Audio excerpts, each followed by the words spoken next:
اب انجینئر مرزا محمد علی کو کیا پتہ بابا ہوتا کیا ہے؟ وہ تو اس کو تو حضرت جی جو پیچھے سے پیسے آ رہے ہیں نا، اس کو تو وہ نظر آ رہا ہے، اس کو کیا پتہ بابا ہوتا کیا ہے؟ بابا اپنے زمانے میں ایک زمانہ ہوتا ہے حضرت، بابا اپنے جہاں میں ایک جہاں ہوتا ہے، اس کا وکھری ایک جہاں ہوتا ہے حضرت، یہ اس کو نہیں پتہ، اور نہ اس کی باتوں میں آنا ہے انشاءاللہ۔ میرا ارادہ بن رہا ہے، کیونکہ اب وہ ہمارے بابوں کی طرف آ رہا ہے اور ہم نہیں اپنے بابوں کی برداشت کر سکتے۔ منوس تجھے کیا پتہ بابے ہوتے کیا ہیں؟ تجھے کیا پتہ باجزید کہتے کس کو ہیں؟ تجھے کیا خبر جنید کس ہستی کا نام ہے حضرت؟ اس لیے اس کی بات بھی نہ سنا کرو حضرت، وہ بھی دل میں شک ڈال دے گی حضرت۔ اور انشاءاللہ بس میں توفیق مانگ رہا ہوں اپنے اللہ سے، بڑی جلدی میں نے انشاءاللہ اس کا رد شروع کرنا ہے۔ ایویں بکواس کر رہا ہے اپنے کمرے میں بیٹھ، یہ کیا ہوا؟ تیرا کمرہ، تیرا کیمرہ، تیرے ہی لوگ، تیری کتابیں، تیری باتیں، کسی دن ہمیں بھی بلا نا، تو اسی طرح لائیو چلا نا بھائی، تیری اپنی دنیا، تیری اپنی باتیں، یہ کیا حضرت ہوا؟ اس لیے میرے دوستو آپ بھی تھوڑا آپ بھی دیکھو نا حضرت، وہ کیا بھائی، اگر وہ اتنا ہی حق پہ ہے تو کیوں ڈرتا ہے؟ ہم نہیں گنے لے کے جائیں گے، اور ہمیں گن کی لوڑ ہی نہیں، ہم تو درود والے ہیں حضرت، ہم نہیں برود والے حضرت، ہمارا درود ہی ہمارا برود ہے حضرت، ہمیں نہیں لوڑ کوئی بھی حضرت جی، ہاں بلائے نا حضرت، اگر وہ اتنا ہی سچا ہے۔ اگر اصل میں لوگوں کا بھی تھوڑا مزاج بن گیا ہے کہ باطل کو جلدی تسلیم کر لیتے ہیں حضرت، اب بات اتنی جلدی نہیں ہے حضرت جی، اگر چلو 100 نکال دیا تو کیا 1300 سالوں سے دنیا باطل پہ تھی، آج تو حق والا جم پڑا ہے، تجھے کیا نظر آ گیا الو کے پٹھے؟ تو بہرحال یہ جو ہے نا کتابیں پڑھا کرو حضرت جی، خود دیکھا کرو کہ ہمارے بڑے تھے کیا ہے۔ خود اہل حدیث علماء جو ہے نا، سنجیدہ علماء، وہ بھی پریشان ہیں کہ ہماری عوام جا کدھر رہی ہے۔ اب وہ جو انجینئر کا فتنہ آیا ہے نا، اہل حدیث ہم سے زیادہ اس سے پریشان ہیں۔ اہل حدیث علماء ہم لوگ اتنے پریشان نہیں ہیں اس سے، وہ علماء ہم سے بھی زیادہ کیا ہیں کہ یار یہ کیا ہو رہا ہے۔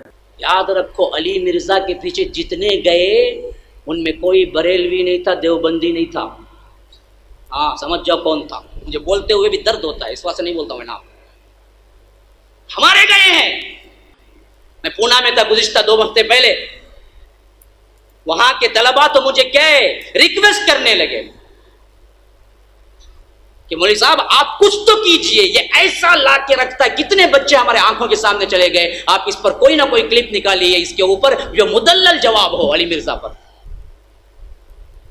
ہم بیزار ہو گئے ہیں، ہمارے ہاتھوں جو بنے ان میں کئی لوگ اب علی مرزا کے فالوورز میں سے ہیں، نعوذ باللہ ثم نعوذ باللہ۔ کون گیا؟ ہمارا گیا، تو دکھ تک کس کو ہے؟ ہم کو ہے۔ میں جہاں بھی جاتا ہوں یہی بولتا ہوں، سب سے بڑا خطرہ ہم کو ہے، کو نہیں۔ پھنستا سکون، یہ قرآن حدیث بولتا نا، یہ اہل الحدیث فرقیت پھنستا۔ کیسا پھنستا؟ انجینئر علی مرزا انہیں دلیل سے بولتا، بھائی کیا بولتا بھائی انہیں، اچھا اصل میں مسئلہ کیا ہے، یوٹیوب اتنا پھیل گیا ہے کہ کس کا سننا کس کا نہیں سننا نہیں معلوم، پتہ ہی۔ پہلے یہ متعین کرنا چاہیے ہم علماء کو، تاکہ عوام کو صحیح نصیحتیں ملے کہ ان کا سنو، ان کا نہ سنو۔ علی بھائی السلام علیکم۔ وعلیکم السلام۔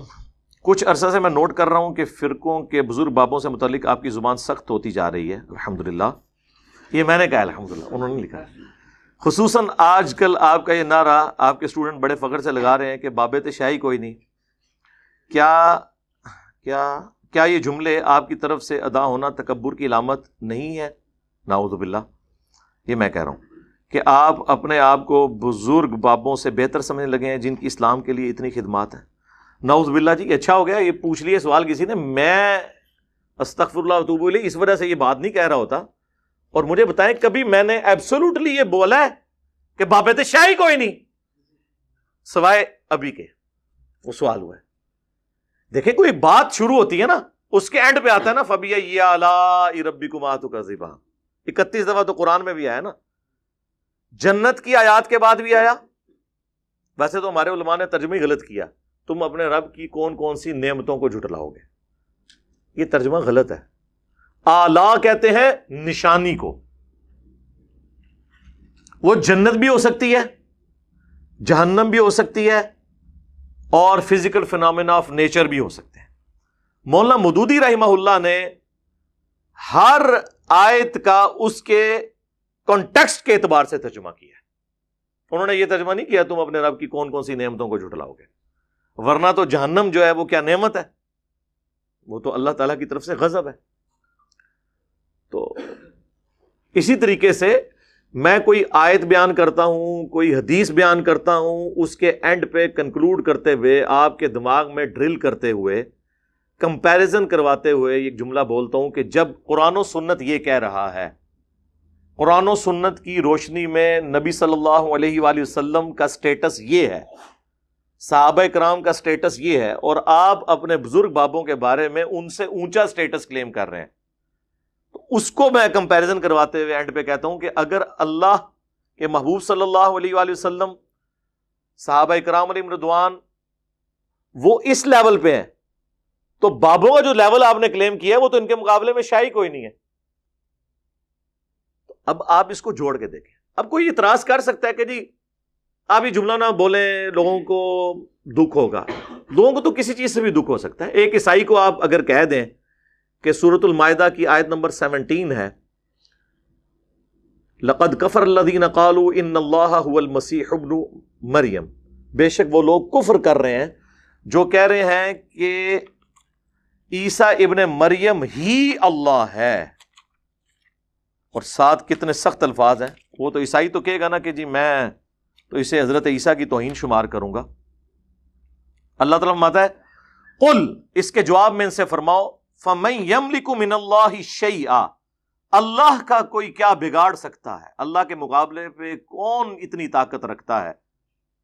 ان اراد ان یہلک المسیح ابن مریم، اگر اللہ ہلاک کر دے عیسیٰ ابن مریم کو، وَأُمَّهُ، اور اس کی ماں کو، اولو العزم پیغمبر اور اس کی ماں اولیاء کی سردار، کوئی ولی بھی نہیں ان کو پہنچ سکتا، ایک نبی کی وہ والدہ ہیں، وَمَن فِي الْأَرْضِ جَمِيعًا، اور زمین میں جتنے بھی ہیں، یعنی سارے بابے بھی ہو گئے نا، سارے کور ہو گئے، تو اللہ کا کوئی کیا بگاڑ لے گا؟ یعنی جو اللہ ان کو موت دے سکتا ہے، ان کے مقابلے میں آپ اللہ تعالیٰ کو ان کے ساتھ لا کے کھڑا کر رہے ہو، ان کو تو موت آ جانی ہے۔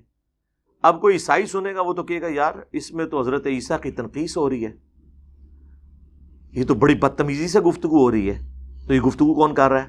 اللہ۔ اور کس لیے کر رہا ہے؟ لوگوں کو کہنے کے لیے، اے نبی تم فرما دو، عیسائیوں کے کانسیپٹ کو کلیئر کرو۔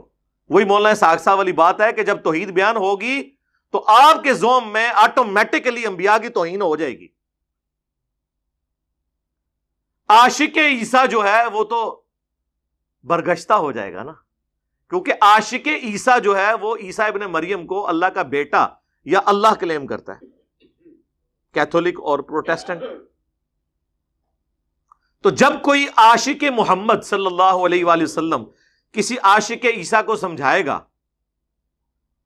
تو وہ تو آگے سے ناراض ہو جائے گا نا قرآن کی آیت سن کے، تو اس کی وجہ سے آپ بیان کرنا چھوڑ دیں گے یا آپ اپنا عقیدہ اس کے مطابق کر لیں گے۔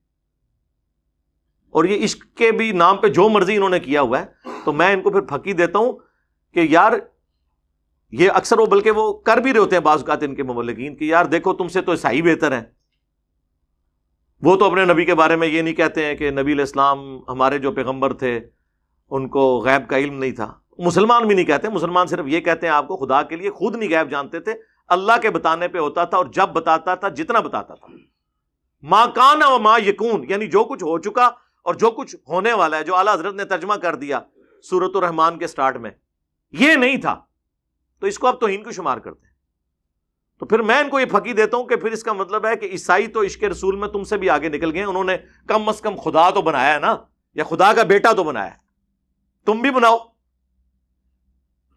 عشق رسول میں تو عیسائی مسلمانوں سے اوپر چلے گئے، لیکن ہم نہیں حرکت کر سکتے۔ ابو داؤد میں ابن ماجہ میں حدیث ہے، ایک صحابی نے حضور کو سجدہ کیا، آپ نے فرمایا سر اٹھا یہ کیا کر رہا ہے؟ کہ یا رسول اللہ میں وہ ہیرا نامی جگہ میں گیا تھا عراق میں، وہاں پہ لوگ اپنے سردار کو سجدہ کرتے ہیں، تو آپ تو اللہ کے رسول ہیں، آپ نے فرمایا جب میں فوت ہو جاؤں گا اور تم میری قبر سے گزرو گے کیا میری قبر پہ بھی سجدہ کرو گے؟ انہوں نے کہا نہیں یا رسول اللہ۔ تو فرمایا پھر مجھے کیوں سجدہ کر رہے ہو؟ اگر میں سجدہ جائز سمجھتا تو بیویوں سے کہتا کہ اپنے خاوندوں کو سجدہ کریں اس حق کے سبب جو اللہ نے ان کو دیا ہے۔ انہوں نے آگے سے نہیں کہا کہ عشق دے چلے نمبر رہ گئے، یا رسول اللہ عیسائیوں نے تو اپنے پیغمبر کو خدا کا بیٹا یا خدا ہی کلیم کر دیا، ہم آپ کو سجدہ بھی نہ کریں تعظیمی؟ اور یا رسول اللہ حضرت آدم علیہ السلام کو تو فرشتوں نے سجدہ کیا تھا، آپ تو امام الانبیاء ہیں، آپ کو ہم سجدہ نہ کریں. یہی کہانیاں بناتے ہیں نا, جوڑتے ہیں نا اس طریقے سے. تو اس طریقے سے جب ہم یہ باتیں کرتے ہیں تو ہمارا مقصد یہ ہوتا ہے کہ آپ کے دماغ کھولے جائیں. باقی تو لوگوں کو تو بری لگتی ہیں باتیں, مجھے پتا ہے قرآن کی دعوت لوگوں کو بری لگتی ہے, اس لیے آپ کو صدیوں سے بتایا گیا قرآن و حدیث ڈائریکٹ نہیں پڑھنا, گمراہ ہو جاؤ گے. یہ اس کا ایکویلنٹ ورڈ تھا, کیونکہ جو کچھ انہوں نے بتایا تھا وہ اس کے بالکل خلاف. لیکن اگر آپ قرآن و سنت کو پڑھیں گے تو وقتی طور پہ آپ کو کوفت ہوگی. جس طرح ایک بندے کو جب پھوڑا پیپ زدہ ہو جاتا ہے نا, اس کو جب کٹ لگایا جاتا ہے نا, اس وقت اسے ایک تکلیف ضرور ہوتی ہے, لیکن جب اس کا زخم صاف ہو کے 1-1.5 ہفتے میں ریکوری شروع ہو جاتی ہے نا, پھر وہ کہتے ہیں یار میں نے تو اتنے مہینے تکلیف کاٹی اس کی وجہ سے. جس مزار سے گزرتا تھا جھک کے گزرتا تھا. ہاں جی, اگر میں وہ گاڑی کا ڈرائیور تھا تو جو مزار آتا تھا وہ تو 10 روپے دور سے ہی سڑک پہ پھینک کے جاتا تھا. اللہ کا شکر ہے توحید پہ آئے ہوں تو سکون ہو گیا, یہ پھوڑا جب سے ختم ہوا ہے, ایک اللہ کا ہو گیا ہوں. لیکن اس وقت چیرا لگتے ہوئے تو تکلیف ہوتی ہے, جی ہوگی, مجھے پتا ہے. تو مجھے کسی کے بابوں سے کوئی لینا دینا نہیں ہے. بابوں کے مقابلے میں اپنے آپ کو نہیں لا رہا ہوتا, کتاب و سنت کو لے کے آ رہا ہوتا. اب چونکہ وہ ہے ہی اس کے مقابلے پہ ہے تو اب میں کیا کروں, میں تو کچھ نہیں کر سکتا. اب اگر میں قرآن سے یہ آیت بیان کروں, سورہ الانعام کی آیت نمبر 15, جو سورہ یونس میں بھی موجود ہے, سورہ الزمر میں بھی, قل انی اخاف ان عصیت ربی عذاب یوم عظیم. اے نبی تم فرماؤ کہ اگر میں بھی اپنے رب کی نافرمانی کروں تو مجھے بھی اس بات کا ڈر ہے کہ بڑے دن کا عذاب مجھے بھی آ پکڑے گا. اللہ اکبر. میرے بھائی جب یہ میں آیت بیان کرتا ہوں اور اس کے مقابلے پہ آپ کے بزرگ یہ کلیم کرتے ہیں کہ ہم اس وقت تک جنت میں نہیں جائیں گے جب تک کہ اپنے مریدوں کو نہ لے کے چلے جائیں, جو ہمارے سلسلے میں بیعت ہو گیا وہ قیامت والے دن بغیر حساب و کتاب کے بخشا جائے گا. اور میں جب یہ حدیث بیان کرتا ہوں اس کو سپورٹیو, یہ تو نبی الاسلام کے بارے میں آپ نے پھر اسے بریف کیا, صحیح مسلم کی حدیث کہ جسے قیامت کے دن اس کے عمل نے پیچھے چھوڑ دیا, اس کا نسب, اس کی رشتہ داری اسے آگے نہیں لے کے جا سکے گی.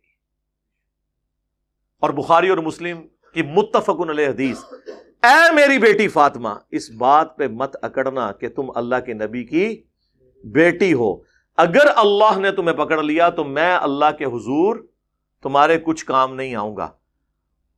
یہ سیدہ فاطمہ کو ہمارے لیے کہا جا رہا تھا, وہ تو بخاری مسلم میں آیا جنتی عورتوں کی سردار ہیں, لیکن ان کو یہ بات کر کے امت کو بتائی جا رہی تھی کہ جب فاطمہ کا یہ سٹیٹس ہے اور اس کے بارے میں اللہ کا محبوب صلی اللہ علیہ وآلہ وسلم ہونے کے باوجود یہ کہہ رہا ہوں, تو اب جب کبھی کوئی یہ کہے نا کہ جو میرے سلسلے میں بیعت ہو میں اسے جنت میں لے جاؤں گا, میں اس وقت تک جنت میں نہیں جاؤں گا جب تک کہ اسے لے نہ جاؤں, تو آپ نے انجینئر صاحب کی بات غور سے سننی ہے کہ بابت شاہی کوئی نہیں. جب حضرت فاطمہ اور رسول اللہ صلی اللہ علیہ وآلہ وسلم کے بارے میں یہ آیات اور احادیث موجود ہوں, اب پتہ چلا بابت شاہ نہیں کوئی نہیں, ادھر مطلب کیا ہے, یعنی بابوں کی تو کوئی حیثیت نہیں ہے ان کے مقابلے میں. عیسیٰ ابن مریم کے بارے میں سورۃ المائدہ میں آیا کہ عیسیٰ ابن مریم تو نہیں تھے مگر ایک رسول, اور ان کی ماں ایک سچی عورت تھی, اور وہ دونوں کھانا کھایا کرتے تھے, یعنی وہ روٹی کے محتاج تھے. روٹی کا محتاج کون ہوتا ہے؟ جو مخلوق ہو. خالق روٹی کی محتاج ہستی ایسی نہیں ہے کہ وہ محتاج ہو. تو اس پہ جب ہم یہ کہہ دیں کہ یار اگر عیسیٰ ابن مریم اور ان کی والدہ, ان کے بارے میں یہ آ رہا ہے, اور پھر ساتھ یہ بھی آیا کہ ایسوں کو پوجتے ہو جو نہ تمہارے نفع کے مالک ہیں نہ نقصان کے, اور ساتھ ہی کہا یہ من دون اللہ ہیں, حالانکہ حزب اللہ ہیں, لیکن تم نے انہیں من دون اللہ بنا دیا اللہ کے مقابلے پر. یہ کہتے ہیں بتوں کے بارے میں من دون اللہ ہے, اور ہم تو پوجتے تو نہیں ہیں. بھئی پوجنا ایک الگ سے چیز ہے, اس کے ساتھ یہ ہے کہ نہ وہ تمہارے نفع کے مالک ہیں نہ نقصان کے. تو پھر ہم اس پہ کیوں نہ بولیں کہ اگر اولو العزم پیغمبر 5 جو سورۃ الاحزاب اور سورہ الشورى میں آئے, محمد رسول اللہ صلی اللہ علیہ وآلہ وسلم, ابراہیم خلیل اللہ, موسیٰ کلیم اللہ, عیسیٰ روح اللہ اور نوح علیہ السلام, یہ 5 اولو العزم پیغمبر، ان میں سے ایک عیسیٰ ابن مریم اور ان کی ماں صدیقہ کہہ دیا اللہ تعالیٰ نے ان کو، اور صدیق سب سے بڑا درجہ ہوتا ہے انبیاء کے بعد، اولیاء کی سردار۔ اگر عیسیٰ اور ان کی ماں کھانے کے محتاج ہیں، اللہ کے مقابلے پہ اگر آپ انہیں کھڑا کریں گے تو وہ من دون اللہ ہیں، اور وہ دونوں آپ کے نفع اور نقصان کے مالک ہی نہیں ہیں، تو بابت شاہی کوئی نہیں، ٹھیک ہے نا؟ تو یہ ایبسولوٹلی جملہ نہیں بولا جاتا، ریلیٹیولی بولا جاتا ہے۔ پھر بخاری اور مسلم دونوں میں حدیث ہے اسامہ ابن زید کے بارے میں، وہ کہتے ہیں ایک جنگ کے دوران ایک کافر سے جب میں لڑ رہا تھا تو وہ میری تلوار کے نیچے آیا تو اس نے کلمہ پڑھ دیا، میں نے پھر بھی اسے قتل کر دیا کہ یہ ڈر کے کلمہ پڑھ رہا ہے، لیکن دل میں قلق تھا، گلٹ تھا۔ کچھ عرصے بعد اللہ کے نبی علیہ السلام سے عرض کی کہ اے اللہ کے رسول، اس طرح جنگ کے دوران ایک کافر جب میری تلوار کے نیچے آیا تو اس نے کلمہ پڑھ دیا، لیکن پھر بھی میں نے اسے مار دیا۔ تو آپ نے فرمایا اسامہ، جب اس نے کلمہ پڑھ دیا تھا تو نے اسے کیوں مار دیا؟ تو کہنے لگے یا رسول اللہ، اس نے ڈر کے کلمہ پڑھا تھا۔ آپ نے فرمایا اسامہ، کیا تو نے اس کا دل چیر لیا تھا؟ اسامہ تو کیا کرے گا، اسامہ تو کیا کرے گا؟ اس جملے کو حضور رپیٹ کرتے رہے جب قیامت والے دن وہ کلمہ پڑھتا ہوا اللہ کے حضور تیرے خلاف مقدمہ قائم کر دے گا، اسامہ تو کیا کرے گا؟ اور اسامہ ابن زید کہتے ہیں کہ اس وقت میرے دل میں خیال آیا کاش آج سے پہلے میں کافر ہوتا، آج ہی کلمہ پڑھ کے مسلمان ہوتا، کم از کم میرا یہ گناہ دھل جاتا۔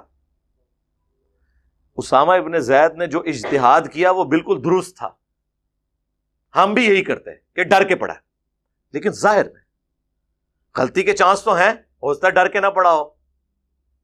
تو بینیفٹ آف ڈاؤٹ ایک کافر کو بھی رسول اللہ نے دیا، جو آپ کو مسلمان علماء نہیں دیتے ہیں۔ جنید جمشید نے سامنے آ کے معافی مانگی، علماء نے کہا نہیں، اندرونی مانگی، دیکھا آپ نے؟ تو اسامہ ابن زید کو جب حضور یہ کہہ رہے تھے کہ کیا تو نے اس کا دل چیر لیا تھا، تو اسامہ کو تو آگے سے یہ کہنا چاہیے تھا کہ اس امت کے بڑے سے بڑے ولی، غوث، کتب، ابدال، وہ اپنے مریدوں کے دلوں کے حال جانتے ہیں، اور وہ پوری کائنات ان کے سامنے اس طرح ہوتی ہے جس طرح ہتھیلی کے اوپر رائی کا دانہ۔ تو میں تو اولیاء اللہ کا سردار ہوں، اور میرے بارے میں آنے والے لوگ کہانیاں بھی کرائیں گے کہ کوئی ادنا صحابی بھی ہو، اسامہ تو بہت اعلیٰ صحابی ہے، ادنا صحابی بھی ہو، اس کے گھوڑے کے قدموں کی خاک گھوڑے کے نتھروں میں جو جا کے لگتی ہے اس کو بھی کوئی غوث، کتب، ابدال نہیں پہنچ سکتا۔ تو یا رسول اللہ، جب غوث، کتب اور ابدال دل کا حال جان لیتے ہیں تو یا رسول اللہ میں نے واقعی دل چیر لیا تھا اور مجھے پتا چل گیا تھا کہ اس کے دل میں کیا ہے، یہ کہا انہوں نے۔ تو پھر میں یہ اگر عرض کروں کہ اگر اسامہ ابن زید کسی کے دل کا حال نہیں جانتے تو بابت شاہی کوئی نہیں۔ فَبِأَيِّ آلَاءِ رَبِّكُمَا تُكَذِّبَانِ، یہ اللہ کی سنت پہ عمل ہو رہا ہے۔ ہر نشانی کے بعد وہ بات ریپیٹ اس لیے ہوتی ہے تاکہ آپ کے دماغ میں گھس جائے۔ تو یہ ہم بار بار بولتے ہیں کسی مثال کے ساتھ۔ اسی طریقے سے بخاری و مسلم میں ایک حدیث ہے، نبی علیہ السلام کا ایک غلام تھا مدعم، جو سواری کا کجاوا کسا کرتا تھا سفر و حضر میں، حضور کو وضو کرواتا تھا۔ غزوہ خیبر کے موقع پر اسے ایک نامعلوم تیر لگا اور وہ شہید ہو گیا، اور صحابہ نے کہا تم میں شہادت مبارک ہو، یہ الفاظ ہیں۔ بالکل صحیح کہا، کیونکہ صحابہ دل کا حال تو نہیں جانتے تھے۔ آپ نے فرمایا تم اسے شہادت کی مبارک دے رہے ہو، جبکہ اللہ نے مجھے دکھایا ہے کہ اس کے اوپر آگ کی ایک چادر ہے جو اس نے مال غنیمت میں سے چوری کی تھی، اور اللہ نے یہ بھی لحاظ نہیں کیا کہ حضور کا خادم ہے چلو ایک چادر معاف کر دے، نہیں۔ اس لیے میں بولتا ہوں آج اگر کوئی جرم کرتا ہے نا، اس لیول کا جرم اگر رسول اللہ کے زمانے میں کسی نے کیا وہ بڑا مجرم ہے، کیونکہ اسے حضور کی صحبت ملی ہوئی ہے۔ آج اگر صحابہ کو گالیاں دیتا ہے، دلواتا ہے، اس سے بڑا رافضی اور اس سے بڑا مجرم اور اس سے بڑا خارجی وہ ہے جس نے اس مبارک زمانے میں یہ کام کیا۔ اشارتاً بات کر، کیونکہ میں نے جملے سخت بول دیے نا، اشارتاً بات، تاکہ جوڈیشری میں چیلنج نہ ہو سکے یہ بات فلاں فلاں کر کے۔ تو صحابہ کرام اٹھے، اپنے گھروں کو گئے۔ اگر کسی نے ایک رسی کا ٹکڑا بھی یہ کہہ کے اٹھایا تھا نا کہ اس کی تو کوئی اتنی ورتھ نہیں ہے مال غنیمت میں، کیونکہ مال غنیمت کا سامان وقت کے حاکم نے تقسیم کرنا ہوتا ہے، اور اس وقت رسول اللہ تھے صلی اللہ علیہ وسلم، ان کی اجازت کے بغیر نہیں ہو سکتا تھا، لا کے واپس بیت المال میں جمع کروایا۔ اب یہ حدیث بیان کرنے کے بعد جب میں یہ کہتا ہوں کہ صحابہ کرام کو تو اپنے سامنے پڑی ہوئی ایک صحابی کی لاش کے اوپر آگ کی چادر نظر نہیں آئی ہے، آپ لوگ اپنے بزرگوں کے بارے میں کلیم کرتے ہیں کہ وہ عذاب قبر دیکھ لیتے ہیں، انہیں کشف القبور ہوتا ہے، اگر صحابہ کرام علیہم رضوان سامنے میت کے اوپر جو آگ کی چادر ہے اس کو نہیں دیکھ سک رہے تو بابت شاہی کوئی نہیں۔ فَبِأَيِّ آلَاءِ رَبِّكُمَا تُكَذِّبَانِ، تم اپنے رب کی قدرت کی کون سی نشانیوں کو جھٹلاؤ گے؟ تو یہ مثالیں میں اس لیے دے رہا ہوتا ہوں تاکہ آپ کو بات سمجھ آئے۔ اسی طریقے سے بخاری مسلم میں حدیث ہے، نبی علیہ السلام ایک جگہ سے گزر رہے تھے تو آپ رک گئے، آپ کی سواری بھدک گئی، کیونکہ بخاری میں ہی آتا ہے کہ عذاب قبر اس طرح کی جو چیزیں ہیں وہ جنوں اور انسانوں کے علاوہ تمام مخلوقات ان کی آواز سن لیتی ہیں، انسان نہیں سن سکتے اس کی۔ اب یہ جو کہتے ہیں نا جی گورے کا موبائل دور سے سن لیتا ہے تو اللہ کا ولی کیوں نہیں سن سکتا؟ یعنی آپ موبائل کو اوپر کر رہے ہیں، سر موبائلوں تو چھڑ دو، آپ تو پرندے سے افضل ہے نا، آپ اڑ کے بتائیں، پرندہ اڑ لیتا ہے، ولی کی نہیں بات کر رہا، ولی کا جو مرید ہے چمگادڑ اڑ لیتی ہے، تسی چمگادڑ تو بھی گئے گزرے ہو، میں نام ہی انہاں جانوراں دے لینے جے تانوں وٹ چڑھے، گدھ تو بھی گئے گزرے ہو، کوے سے بھی گئے گزرے ہو، چیلوں سے بھی گئے گزرے ہو، اشرف المخلوقات ہو کے، اس لیے کہ ہمیں اللہ نے اس ڈومین میں بس اتنی دی ہے صلاحیت، اس سے بڑھ کے نہیں دی۔ وہ کہتے ہیں جی نبی جب خچر پہ بیٹھا تو خچر کو بھی علم غیب آ گیا تو بزرگوں کو کیوں نہیں آتا؟ بھئی جو 7 بزرگ تھے ان کو تو کوئی نہیں آیا، وہ اس لیے آتا ہے اسے کہ وہ ویسے ہی سنتا ہے، علم غیب سے نہیں، ویسے ہی سنتا ہے، وہ جانور ہے، وہ مکلف نہیں ہے، جنوں اور انس کے علاوہ ہر مخلوقات سنتی ہے، یہ تو بخاری کے الفاظ ہیں۔ آپ نے فرمایا ان 2 قبر والوں کو عذاب ہو رہا ہے، ایک پیشاب کے چھینٹوں سے نہیں بچتا تھا، دوسرا چگلی کھایا کرتا تھا، پھر آپ نے ایک ٹہنی توڑ کے 2 ٹکڑے کر کے دونوں قبروں پہ لگائے اور کہا جب تک یہ ہری رہیں گی ان کے عذاب میں تخفیف ہوگی، حضور کی برکت سے۔ اور مسلم شریف میں تو الفاظ ہیں، میں نے اللہ سے ارادہ کیا کہ میں تمہیں عذاب قبر سنوا دوں، دکھانا نہیں، نہ وہ تو کوئی تک ہی نہیں سکتا، لیکن مجھے ڈر ہوا کہ اگر تم نے عذاب قبر کی چیخیں وہ سن لی نا، تم اپنے مردوں کو دفنانا چھوڑ دو گے۔ تو یہ ساری حدیثیں بیان کر کے میں کہتا ہوں کہ صحابہ کرام حضرت ابوبکر، عمر، عثمان و علی رضی اللہ عنہم اجمعین وعلیہم السلام اجمعین، جن کے لیول کا کوئی بزرگ ہو ہی نہیں سکتا، جب وہ لوگ حضور کی موجودگی میں بھی عذاب قبر سن نہ سکیں، دیکھنا تو دور کی بات، تو بابت شاہی کوئی نہیں۔ تو اب سمجھ آئی کہ بابت شاہی کوئی نہیں، اس کا مطلب کیا ہوتا ہے؟ اس کے اوپر تو میں فی البدی کتنی دیر بول سکتا ہوں، یہ تو ختم ہی نہیں ہوگا۔ تو میری وہ جو 100 نمبر مجلس ہے نا، بابوں کا خدا اور ہے اور کتابوں کا خدا اور، وہ آپ دیکھیں اس وقت اگر یہ مجھے آمد ہوئی ہوتی نا تو اس کی بھی وہ ہر مثال کے اوپر میں یہ بولا کرتا۔ یہ آہستہ آہستہ آمد ہوئی ہے نا، جسے کہتے ہیں آہستہ آہستہ، کیا لکھا ہوا تھا کہ آپ کے لہجے میں تلخی آنا شروع ہو گئی ہے، آہستہ آہستہ آمد آنا شروع ہو گئی ہے۔ پہلے آمد ہوئی کہ نہ میں وابی نہ میں بابی، میں ہوں مسلم علمی کتاب۔ اس کے بعد مرنے سے پہلے اے مسلمان کر لے اس پہ غور، کتابوں کا خدا اور ہے، بابوں کا خدا اور، بابے بھی اسی خدا کو مانتے ہیں لیکن ان کوالٹیز کے ساتھ نہیں جو کتاب و سنت میں ہے۔ تو یہ سلوگنز آئے نا، پھر یہ اچانک آیا میرے دماغ میں، میں بیٹھ کے بناتا نہیں ہوں، وہ ایک مجلس کے دوران، یعنی میں کوئی بات کرتے ہوئے کہہ رہا تھا کہ لوگ یہ کہتے ہیں کہ جی اگر آپ اس کو غلط کہہ رہے ہیں یہ تو فلاں بزرگ نے بھی نقل کیا ہے، تو اس پہ پھر میں نے جملہ بولا تھا کہ ہم قرآن و سنت کی روشنی میں جب حضرت معاویہ رضی اللہ تعالیٰ عنہ، حضرت مغیرہ ابن شعبہ رضی اللہ تعالیٰ عنہ، حضرت عمر بن عاص رضی اللہ تعالیٰ عنہ کے مولا علی رضی اللہ تعالیٰ عنہ علیہ السلام کے خروج جو ان کے خلاف انہوں نے کیا، اس کو بھی کنڈیم کرتے ہیں، تو بابت شاہی کوئی نہیں، ہمیں کسی کی توس کوئی نہ لگائے۔ تو اچانک میرے دماغ میں آیا، لیکن وہ قبولیت کی گھڑی تھی۔ اور یہ سلوگنز اور نعرے بڑے امپورٹنٹ ہوتے ہیں۔ بخاری مسلم میں حدیث ہے، اے حسان بن ثابت، ہمارے تیروں اور تلواروں سے کافروں کو وہ تکلیف نہیں ہوتی جو تیرے زبان کے اشعار سے ہوتی ہے۔ تو یہ سنت حسان ابن ثابت ہے جو ہم پوری کر رہے ہیں. اب تو ایسے ایک اور نعرہ بھی آ گیا چوتھا, فرقوں کی دکانیں بند, the damage has been done.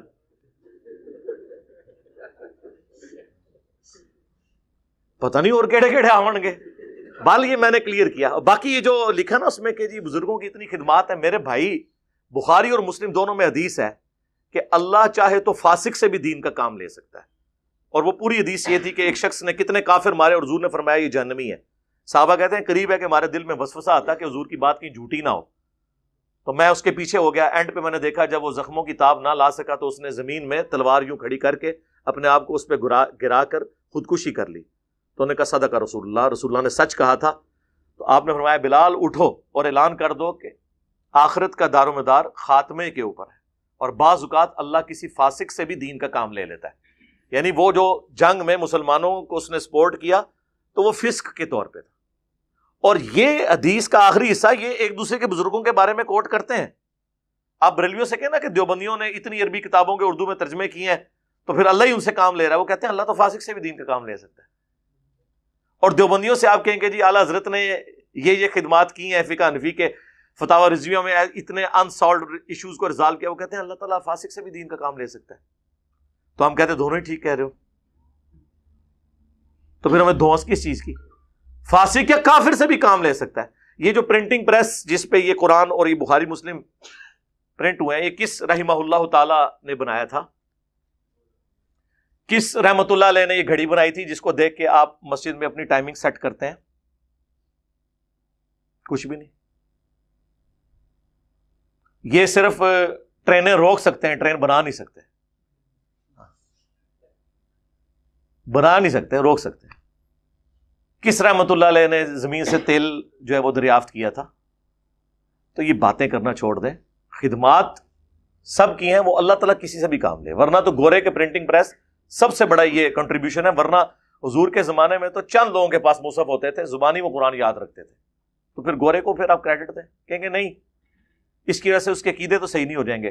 تو آپ کے بھی بزرگوں کے بخاری مسلم ٹرانسفر کرنے کی وجہ سے عقیدے تو ٹھیک نہیں ہو جائیں گے اگر وہ بخاری مسلم کے خلاف ہیں, کہ ہو جائیں گے. اور بزرگ بھی آپ یہ دھوکہ دینا بند کریں. 1400 سال سے کوئی بزرگ نہیں گزرا. 1400 سال کی تو ہم بات ہی نہیں کر رہے, ہم تو بیچ والے 1000 سال کی بات کر رہے ہوتے ہیں. ہم تو ہر بات قرآن و سنت سے پیش کرتے ہیں, بخاری مسلم سے پیش کرتے ہیں. تو انہی بزرگوں سے پیش کر رہے ہیں نا, ان بزرگوں کو مان رہے ہیں تو ان سے پیش کر رہے ہیں نا. تو یہ پرانے بزرگوں کے ہم خلاف نہیں ہیں, درمیانے بزرگوں کے خلاف ہیں. پرانے جو ہیں صحابہ تابعین تبع تابعین پہلے 300 سال کے, ان کو تو ہم اپنا امام مانتے ہیں, اور اس لیول تک کہ ہم نے ان کو سامنے سجایا ہوا ہے ان کی کتابوں کو, ان کی خدمات کو. تو یہ دھوکہ دینا بھی بند کریں.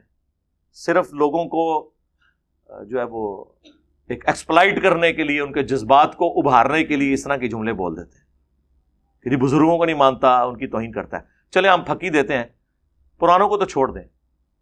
اس ماڈرن ایج میں ڈاکٹر ذاکر نائک حافظہ اللہ تعالی نے سینکڑوں ہندوؤں کو کلمہ پڑھایا آن کیمرہ. اس کی پاداش میں انہیں غریب الوطنی کی زندگی گزارنی پڑ رہی ہے, حضرت ابراہیم علیہ السلام کی سنت پہ عمل کرتے ہوئے. تو کیا اس پورے سینیریو کو دیکھ کے بریلوی, دیوبندی اور اہل حدیث, چلے اہل حدیث تو پھر بھی اس کو کچھ مانتے ہیں, بریلوی اور دیوبندیوں نے کیا ڈاکٹر ذاکر نائک کو ولی اللہ مان لیا؟ آپ ان سے کہ اتنے ہندوؤں کو کلمہ پڑھایا, وہ کہیں گے یار پڑھایا تو کیا ہوا, عقیدے تو درست نہیں ہے. سر یہی ہمارا نظریہ آپ کے بزرگوں کے بارے میں بھی ہے کہ پڑھایا تو کیا ہوا. تو آپ خود مانتے ہیں کہ عقیدہ پہلے صحیح ہونا چاہیے. تو آپ کے بزرگوں کے عقائد و نظریات تو قرآن و سنت کے خلاف ہیں. چشتی رسول اللہ, ہاں یہ ہماری مجبوری تھی میرے بھائی. آپ تو قرآن حدیث کو مانتے ہی نہیں تھے. ہم نے کہا ٹھیک ہے, کیوں نہیں مانتے؟ وہ کہتے تھے قرآن حدیث میں تو یہ لکھا ہے, لیکن وہ فلاں جو بزرگ ہیں وہ تو یوں لکھتے ہیں, تو انہوں نے قرآن حدیث نہیں پڑھا ہوا تھا. اب ان کو کون بتایا کہ ان بیچاروں نے کہاں قرآن حدیث پڑھا ہوا تھا, لیکن یہ کون کہہ سکتا ہے ان کو؟ تو اس کا پھر بہتر حال یہ ہے, آکاش بیل جب کسی درخت پہ لگ جائے نا, آپ کو پتا ہے وہ اس درخت کی خوراک چوستی رہتی ہے, الٹیمیٹلی ایک دفعہ درخت پھر وہ نیچے گر پڑتا ہے. اگر آپ اس درخت کی افزائش چاہتے ہیں نا تو آکاش بیل کو کاٹتے ہیں. ان کے بزرگ یہ آکاش بیل تھے جو قرآن و سنت سمجھ نہیں لگنے دیتے تھے. ہم نے کہا ٹھیک ہے, پہلے کینچی تو ادھر پھیرتے ہیں نا, یہ کہتے ہیں آمین کو قرآن پیش کرتے ہیں، حدیث پیش کرتے ہیں، یہ کہتے ہیں نہیں جی بخاری مسلم میں تو یہ لکھا ہے، قرآن میں یہ لکھا ہے، لیکن بزرگ تو یہ کہتے ہیں. آپ ہمیں لاکھ کہتے رہے ایاک نعبد و ایاک نستعین، ہم کہیں گے سن فریاد پیران دیا پیرا، میری فریاد سنی کن تھر کے ہو. میں کہا بھائی ٹھہر ہو، ہاں تیرا کر لینے کہ تواڈے اتنے بڑے بزرگ، ہم نہیں کہتے انہوں نے کیا ہوگا لیکن ان کی طرف منسوب ہے، ہشت بہشت آپ نے چھاپی ہے. معین الدین چشتی اجمیری المتوفا 633 ہجری، انہوں نے تو اپنے مرید سے کلمہ پڑھوایا ہے چشتی رسول اللہ. ویسے اب انہوں نے کتاب سے نکال دیا لیکن وہ صرف ایک پبلیکیشن والے نے نکالا ہے، اور اس کے ساتھ لکھے بھی کہ انجینئر صاحب کے اس مقدمے کو بار بار ہائی لائٹ کرنے کی وجہ سے ہم نے رجوع کیا ہے. یعنی 1000 سال میں کوئی بزرگ ایسا پیدا نہیں ہوا تھا جو ہمارے بزرگوں کے کارنامے میں بتاتا. مانتے نا؟ چلیں خیر ہے، ہم نے تو اجر اللہ سے لینا ہے، میں ایک تفنن کے طور پہ بات کروں. تو وہ چشتی رسول اللہ نکلا. ویسے آپ کسی بریلوی سے پوچھے ہو کہ جی وہ اشرف علی تھانوی نے اپنے نام کے کلمے کو انڈورس کیا تھا، اشرف علی تھانوی رسول اللہ اور اللہم صلی علی سیدنا و نبینا اشرف علی، نعوذ باللہ. وہ کہتے ہیں جی وہ جی خواب میں پڑھا ہے. خواب میں کہاں ہے میرے بھائی؟ خواب کے بعد وہ مرید کہہ رہا ہے میں بیداری میں بھی پڑھ رہا ہوں. وہ کہتے ہیں دیکھیں جی وہ کہہ رہا ہے نا میں بے اختیار ہوں. یار ہم نے بابی کو تو کبھی کہا ہی نہیں ہے، ہم کہتے ہیں بابے نے غلط کیا. جب ایک مرید اپنے پیر کو لکھ رہا ہے کہ میں خواب میں بھی اور اٹھ کے بھی پڑھ رہا ہوں اشرف علی رسول اللہ اور اللہم صلی علی سیدنا و نبینا اشرف علی، تو پیر کا کام تھا وہ کہتا کہ تیرے اوپر شیطان کا غلبہ ہو گیا ہے، اللہ سے توبہ کر، یہ کیا کفریات بک رہا ہے تو، شیطانی خواب ہے. لیکن پیر صاحب کیا کہہ رہے ہیں؟ اس واقعے میں تسلی تھی. اچھا پیر نو بھی ویسے وہ بھی مجھ سے مزاج سی، انہیں خواب نہیں لکھیا، اس واقعے میں تسلی تھی.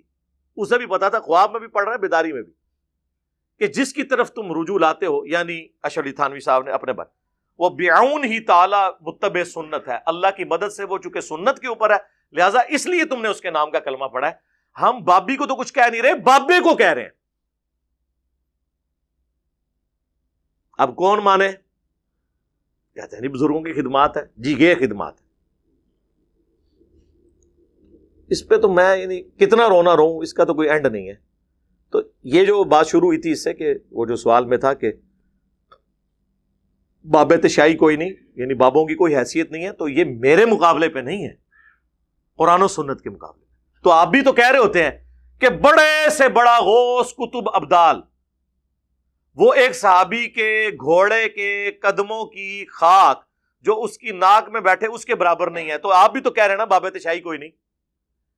اس صحابی کے قدموں کی خاک نہیں، اس کے گھوڑے کے قدموں کی خاک. خود تو بڑے فخریہ یہ جملہ بولتے ہیں کہ بابت شاہی کوئی نہیں، یعنی لیکن اس جملے سے نہیں بول رہے ہوتے نا، آپ بتا تو یہی رہے ہوتے ہیں نا. اس کو ہم نے زبان دے دی ہے، تو وہ زبان دی ہے تو ظاہر ہے وہ چکے آپ پتہ سلوگنز تو پھر ہٹ کرتے ہیں. آپ تو چھوٹے چھوٹے بچے کہتے ہیں کہ بابت شاہی کوئی نہیں. آپ دیکھیں ہمارے خلاف جتنی ویڈیوز چلتی ہیں نا اس کے نیچے ہمارے اسٹوڈنٹس لکھتے ہیں کہ بھائی آپ تو یہ کہہ رہے ہیں نا لیکن قرآن میں یہ لکھا ہے، حدیث میں یہ لکھا ہے. اور ہماری ویڈیوز کے اوپر جتنے لوگ کمنٹس کرتے ہیں دیوبندی بریلوی اہل حدیث، آپ نیچے لکھیں، وہ دیکھیں گے کسی نے گالی لکھی ہوگی، کسی نے لکھا ہوگا فلاں کا ایجنٹ ہے، فلاں سے یہ کر رہا ہے، اور نیچے لوگ جواب دے رہے ہوتے ہیں کہ بھائی کوئی علمی بات کریں. ٹھیک ہے، کیا دینے سے کیا ہوتا ہے، پروپیگنڈا کرنے سے کیا ہوتا ہے. آپ دیکھ لیں دنیا کے سارے فرقے آپس کے اختلافات کو چھوڑ کے میرے خلاف کلپ چڑھا رہے ہیں. آپ نے دیکھا ہے کوئی ایک سال کے اندر بریلوی دیوبندی اہل حدیث کا ایک دوسرے کے خلاف کو کلپ آیا ہو؟ سارے مل کے میرے خلاف کر رہے ہیں. کیوں؟ انہیں پتا چل گیا ہے کہ یار یہ مسئلہ کوئی بھی نہیں بچا، ایک دوسرے سے گلے لگ لگ کے رو رہے ہیں کہ تو آڈا نہیں کچھ بچا. تو جس طرح وہ کہتے ہیں نا جی اہل حدیث ہم سے زیادہ پریشان ہے، ہم اتنے پریشان نہیں ہیں، اہل حدیث ہم سے زیادہ پریشان ہے. خود اہل حدیث علماء جو ہے نا، سنجیدہ علماء، وہ بھی پریشان ہیں کہ ہماری عوام جا کدھر رہی ہے. اب وہ جو انجینئر کا فتنہ آیا ہے نا، اہل حدیث ہم سے زیادہ اس سے پریشان ہیں. اہل حدیث علماء ہم لوگ اتنے پریشان نہیں ہیں اس سے، وہ علماء ہم سے بھی زیادہ کیا ہیں کہ یار یہ کیا ہو رہا ہے. تو اس طریقے سے اہل حدیث زیادہ چیخ رہے ہوتے ہیں کہ جی ہمارے گئے ہیں. یاد رکھو علی مرزا کے پیچھے جتنے گئے ان میں کوئی بریلوی نہیں تھا، دیوبندی نہیں تھا. ہاں سمجھ جاؤ کون تھا. مجھے بولتے ہوئے بھی درد ہوتا ہے، اس واسطے نہیں بولتا ہوں میں نام. ہمارے گئے ہیں. میں پونا میں تھا گزشتہ 2 ہفتے پہلے، وہاں کے طلبا تو مجھے کہے ریکویسٹ کرنے لگے کہ مولوی صاحب آپ کچھ تو کیجئے، یہ ایسا لا کے رکھتا ہے، کتنے بچے ہمارے آنکھوں کے سامنے چلے گئے، آپ اس پر کوئی نہ کوئی کلپ نکالیے، اس کے اوپر جو مدلل جواب ہو علی مرزا پر۔ ہم بیزار ہو گئے ہیں، ہمارے ہاتھوں جو بنے ان میں کئی لوگ اب علی مرزا کے فالوورز میں سے ہیں، نعوذ باللہ ثم نعوذ باللہ۔ کون گیا؟ ہمارا گیا۔ تو دکھتا کس کو ہے؟ ہم کو ہے۔ میں جہاں بھی جاتا ہوں یہی بولتا ہوں، سب سے بڑا خطرہ ہم کو ہے، کو نہیں۔ پھنستا سکون، یہ قرآن حدیث بولتا نا، یہ اہل الحدیث فرقیت پھنستا۔ کیسا پھنستا؟ انجینئر علی مرزا انہیں دلیل سے بولتا، بھائی کیا بولتا بھائی انہیں۔ اچھا اصل میں مسئلہ کیا ہے، یوٹیوب اتنا پھیل گیا ہے کہ کس کا سننا کس کا نہیں سننا نہیں معلوم، پتہ ہی۔ پہلے یہ متعین کرنا چاہیے ہم علماء کو، تاکہ عوام کو صحیح نصیحتیں ملے کہ ان کا سنو، ان کا نہ سنو۔ وہ سارے تھے گئے نے، لیکن گئے کدھر؟ ہمارے پاس تو کوئی نہیں آیا، نہ ہم نے کوئی چندہ بک بنائی، نہ کوئی مدرسہ بنایا، نہ کوئی مسجد بنائی، نہ کوئی پیری مریدی شروع کی۔ آپ کے پیچھے نمازیں پڑھتے ہیں، آپ کوئی چندے دیتے ہیں، اب کیا مسئلہ رہ گیا پیچھے؟ یا تو نا یہ لوگ چھوڑ دیں، اور یہ میں آپ کو پریڈکٹ کر رہا ہوں، کچھ عرصے کی بات ہے انشاءاللہ تعالی۔ ان علماء کی اور ائمہ مساجد کی حیثیت صرف ایک روڈ لائنر کے ڈرائیور جیسی ہوگی انشاءاللہ۔ جیسے آپ سفر کرتے ہیں نا، آپ کو اس سے غرض نہیں ہوتا کہ یہ جو ڈرائیور ہے اس کا عقیدہ کیا ہے، کون ڈرائیونگ کر رہا ہے، آپ چپ کر کے اپنا بیٹھتے ہیں گاڑی میں، منزل پہ اتر جاتے ہیں۔ آنے والی نسلیں بھی مسجد میں، ان کو اس سے کوئی غرض نہیں ہوگا یہ مسجد کس کی ہے، امام مسجد کون ہے، داڑھی اس کی پوری ہے، کام ہے، کس فرقے کا ہے۔ جسے سواری بیٹھ کے اتر جاتی ہے نا، یہ بھی لوگ جایا کریں گے اپنے بچوں کے ساتھ، نماز پڑھ کے باہر نکل آیا کریں گے۔ یہ خود بس امامت اور چندوں کو دیکھیں گے، عوام ساری کی ساری علمی کتابی مسلم ہوگی انشاءاللہ۔ اور یہ کوئی فرقے کا نام نہیں، یہ قرآن سے میں نے ڈیڈکٹ کیا ہے۔ ایتونی بکتاب من قبل ھذا او اثارۃ من علم ان کنتم صادقین، سورۃ الاحقاف آیت نمبر 4۔ اے نبی اگر یہ آپ سے بحث کریں تو ان سے کوئی علمی بات کرو، کوئی کتاب لے آؤ قرآن سے پہلے بھی جو شرک کی تعلیم دیتی ہو۔ قرآن وہی تعلیم دے رہا ہے جو اگلی کتابوں نے دی ہے، یا کوئی انبیاء کے آثار علم کے ہوں۔ ایتونی بکتاب من قبل ھذا او اثارۃ من علم، علم بھی آ گیا، کتاب بھی، ان کنتم صادقین۔ تو اسی کو ہم نے پریزنٹ کیا تھا کہ نہ میں وہابی، نہ میں بابی، میں ہوں مسلم علمی کتابی۔ لیکن کہتے ہیں یار یہ بابی کہہ دیا جی، ٹھیک ہے جی، وہ وابی کہہ دیا، وابی تو خود آپ کہہ رہے تھے ایک دوسرے کو، ٹھیک ہے۔ پھر میں نے سافٹ کیا نعرے کو کہ مرنے سے پہلے اے مسلمان، کہتے ہیں پیار سے میٹھی میٹھی باتیں، تو میں نے یہ التجا ہے نا کہ مرنے سے پہلے اے مسلمان کر لے اس پہ غور، کتابوں کا خدا اور ہے، بابوں کا خدا اور۔ پھر بھی ان کو بات سمجھ نہیں آئی ہے، تو پھر ظاہر ہے جب اتنا کچھ ہو رہا ہو تو کبھی کبھار پھر انسان سے کوئی ایک وکھرے جہاں کے اندر کو بات نکلی جاتی ہے نا کہ بابے تو شاہی کوئی نہیں نکلی نا، تو یہ ان ساری باتوں کے بعد ہے۔ اور اینڈ پہ وہ جب کسی بندے کو دفنایا جاتا ہے نا، اس کے بعد وہ مٹی ڈال کے اس پہ پانی ڈالتے ہیں تاکہ وہ قبر سے مٹی ادھر ادھر بکھرے نا، وہ یہ اب ڈال دی ہم نے۔ فرقوں کی دکانیں بند، the damage has been done۔ صلاۃ بر محمد و آل محمد، اللہم صلی علی محمد وعلی آل محمد۔